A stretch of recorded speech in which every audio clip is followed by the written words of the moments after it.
Hi there, it's Rachel Martin, and you're listening to Parenting Teens Podcasts.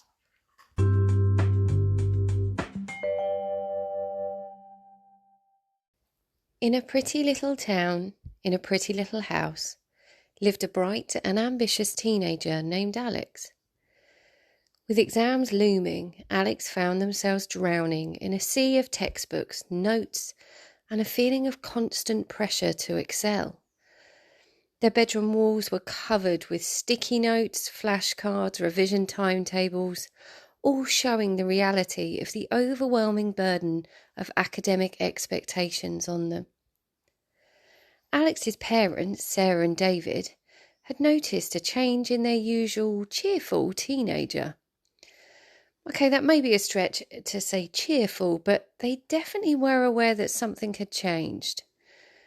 Alex had become withdrawn, spending long hours hunched over their desk, the weight of impending exams just clearly visible in their face and in their ever-drooping shoulders.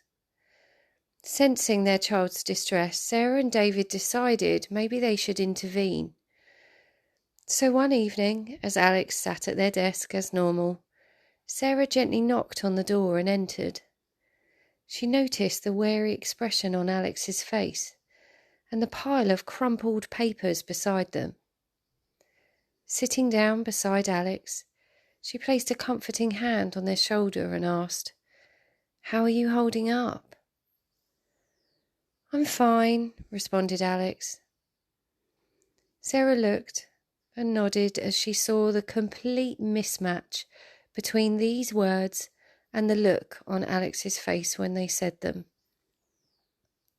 With that, Sarah slowly stood up and said, "Okay, Alex, well, you know where I am if you want to talk, or if there's anything I can help you with." Before she had even left Alex's room, they were already back to hunching over their desk. A few days later, Sarah gently knocked on the door and entered again. She noticed the weary expression still on Alex's face and the pile of books that were all around their room. Sitting down near Alex, she asked, "How are you holding up?" At first, Alex hesitated, unsure how to articulate the whirlwind of emotions building and swirling up inside them. But Sarah's gentle approach and genuine concern broke through their defences. With tears welling in their eyes, Alex poured out their fears of failure, the relentless pressure to succeed from friends and school, and the overwhelming sense of inadequacy this brought to them. Listening intently, Sarah then realised the depth of Alex's struggle and promised to help in any way that she could. Sarah empathised with Alex by showing she was listening as Alex shared where they were at. She listened, and the more she heard, the more inside she felt her heart slowly break at the place her team had gotten to. Together with David, they came up with some ideas to help Alex, while still making sure they were trying to nurture and support their emotional well-being.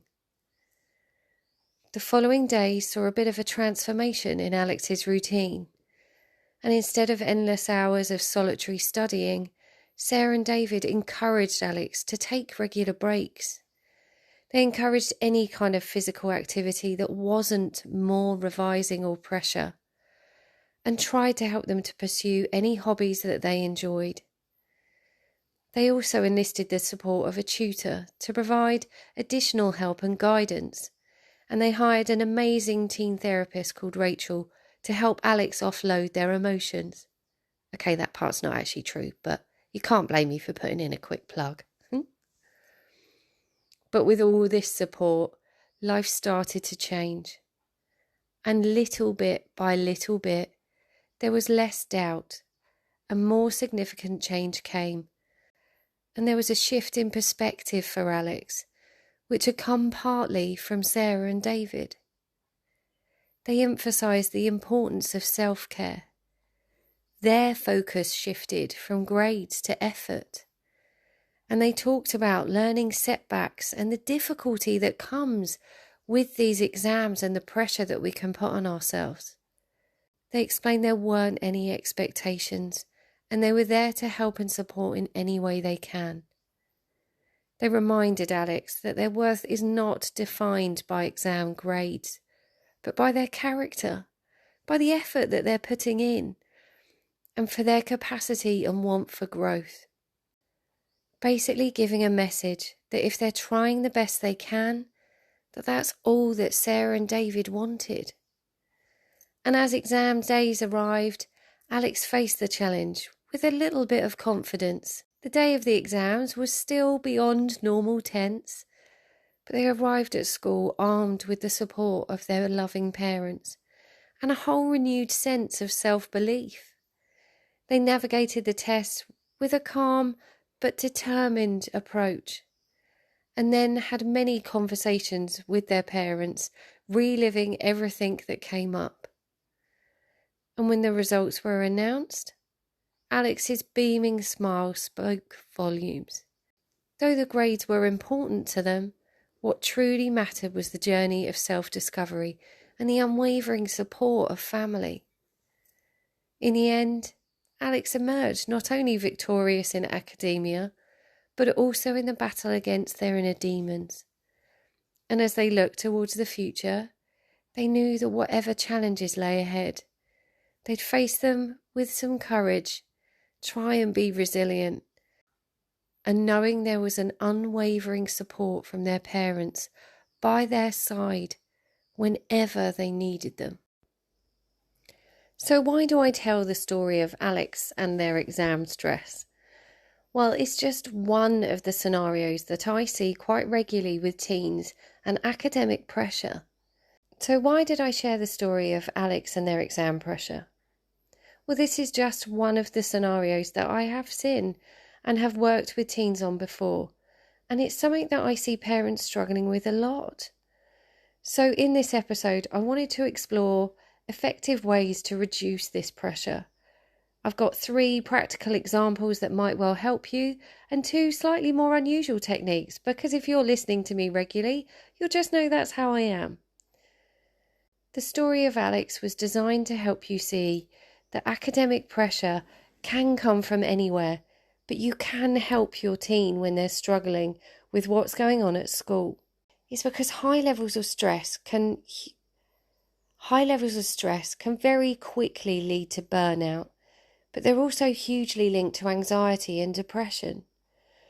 So by looking at ways to help reduce pressure in your teen's life, will not only help them to feel healthier and will help them not only fostering a healthier environment for your teen, but will also promote their overall well-being and therefore academic stress. Before we start, I want to just address why it's crucial to have an eye on your team's. Before we go into the strategies, I just wanted to address why it's crucial to keep an eye on how your teen is coping with academic stress and pressure. High levels of stress can, as you probably know, lead to overwhelm and burnout. But this can also lead into anxiety and even depression. So hopefully by hearing these strategies or hearing the ones of Sarah and David in the story, you can help your teen to learn how to manage their own stresses.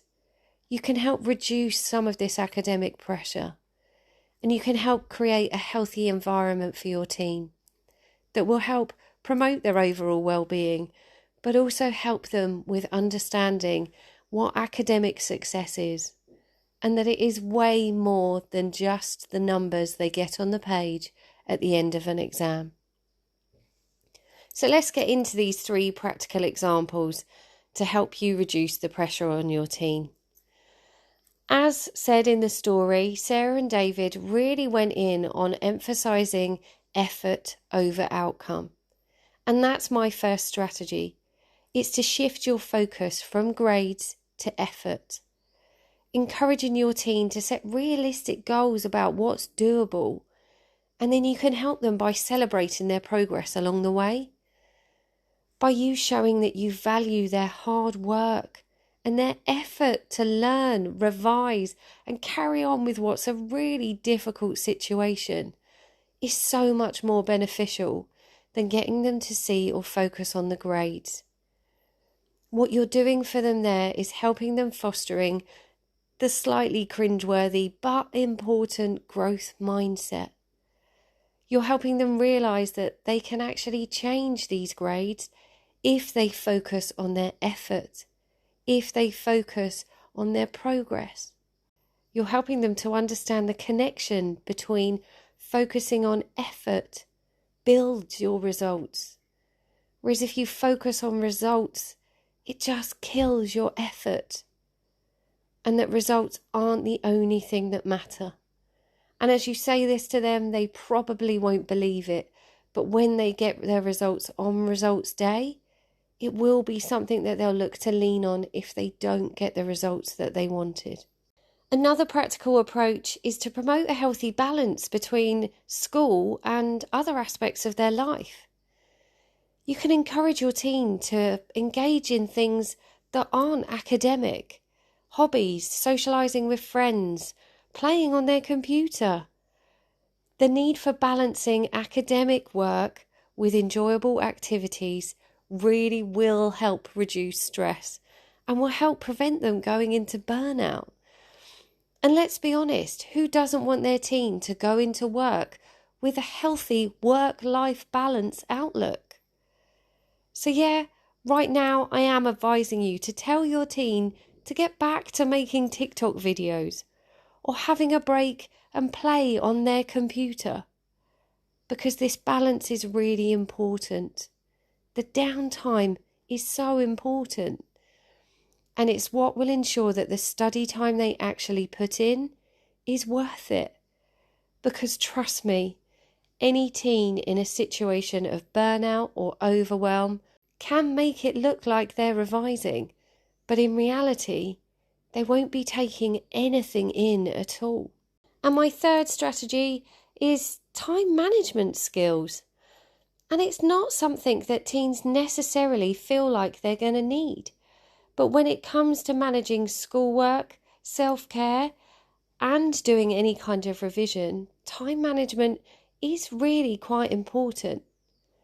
So if you can help your teen to develop a study schedule or build them a bit of a routine that ensures there are those breaks built in, but helps them to prioritise tasks, see where they'll get the best output for the time that they put in. Mastering their time management can help your team reduce procrastination as well. It'll help them feel more in control of what it is they've got to do. And this again is going to be another skill that is going to be so beneficial to them later in life. The words we've used as they've grown up have been routine, schedule. So maybe if there is one piece of advice I can give you, don't tell them that you're teaching them how to have good time management, because I'm not sure they're going to go along with that one. But help them see that they can have an element of control, and that will help them to feel more confident. So as I promised, I also want to look into two slightly more maybe unusual techniques to support your team through any academic pressure or stress. So one of them that they maybe might not be so keen on, but if I'm honest, it's a bit like Marmite and it's a hit and a miss, is introducing your teen to the world of relaxation techniques. And what I mean by this though, is helping them to understand what it is to relax. There are a huge amount of invaluable tools out there for managing stress through relaxation. And encouraging them to find some of these things and recognise when they're in a state of feeling relaxed is really important and helpful. So there's the usual breathing exercises, meditation or yoga, and these can really help your teen to cultivate a sense of calm and resilience in the face of academic challenges. But there are also other things out there that can help them recognise that they're helping themselves to relax. For instance, some teens will come back in from school and the first thing they'll do is go face down onto their bed. And they'll stay there just breathing for about 10 to 15 minutes. This is them helping themselves to relax. And helping them see this and make this connection can be really empowering for them. So be a bit of a detective and see what your teen currently does, and find out if they recognise this as them helping themselves to relax. Because this is absolutely something they can use when things get a little bit more stressful. And maybe it's something they can build on and carry on into their future. My second slightly different strategy is to try and incorporate humour and playfulness back into their lives. Sometimes a little humour or playfulness can go a long way in reducing academic pressure. Encouraging your teen to approach studying with a light-hearted attitude, to try and find joy in the learning process. And I know that sounds like it's mission impossible, but there are ways you can help this, especially with revision. And it can be as simple as creating silly mnemonics or turning a study session into a game. In reality, now on the internet, there are many revision games that are out there. But looking to interject just a bit of fun into something that, let's be perfectly honest, is nothing short of boring, can really help to make it a little less stressful for them. So try and bring that fun element. Try and be that humorous place for them where everything feels a little less serious and stressful. So as I wrap up today's episode of A Little Story and some strategies to help, I do think it's important to remind you that every teenager is completely unique. And today's examples are very much for a teen that feels overwhelmed and gets very involved in the academic pressure. And I know there are many other concerns that parents have when it comes to academics, and it isn't always that your teen overdoes things. These are just specific ideas for that situation. And maybe some of these strategies might help you if you change them just slightly to whatever your situation is with your teen. No matter what you do with these strategies or how you view the information I've shared, know that any way that you help reduce the pressure and stress that hits your teenager, especially during exam season, will massively help them with their overall well-being. I just want to say thanks for listening. I hope you found this episode helpful. If it has given you some tips or brought up any questions, please do get in touch with me through any of my social media channels. Until then, take care and keep doing what you can to support your teen through their life's ups and downs. It isn't easy, but you can definitely do it. So that's it for this episode. Thank you so much if you've listened this far. I really hope you've enjoyed it and found it useful. Don't forget to never miss another episode. Please click the subscribe button on whatever platform you're listening on. As always, if you have any feedback or ideas, please do get in touch. I always love to hear from anyone who's been listening to these. You can find me at teentherapist.online.com for my website, or Facebook and Instagram. I'm Teen Therapist Rachel Martin. I will always reply, so please, if you have anything you want to let me know about or ask about, please do just get in touch. And if you're feeling really, really lovely and you're listening on Spotify, you could leave me a review, which would really mean the world to me. Once again, I'd just like to say thanks, and I hope you have a super lovely day.